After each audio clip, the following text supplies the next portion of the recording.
For more than 3 decades, this sprawling factory complex near the Cambodian capital has been cutting and stitching to meet the world's insatiable demand for fast fashion.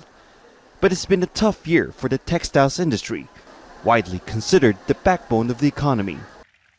The threat of a 49% tariff from the US saw companies scrambling to fill orders before the rate was agreed at 19%. Well, that's higher than the pre-Trump administration levies. Industry leaders say it's manageable.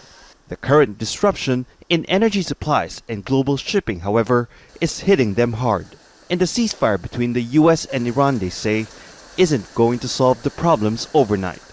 Most of the clients, they will choose to order smaller quantities. So because they know that they buy it now will be raw material increased by 20-30%.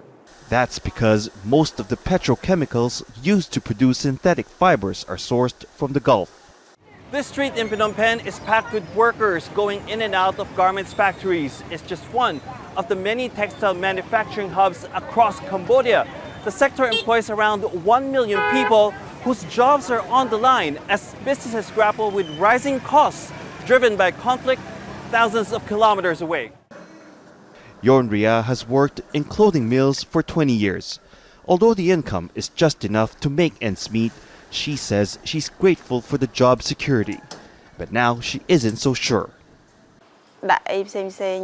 When there aren't enough orders, companies will reduce their workforce. I'm very worried about the possibility of layoffs.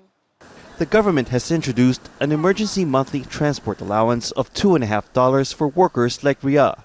That's on top of a $7 monthly stipend she gets from the factory.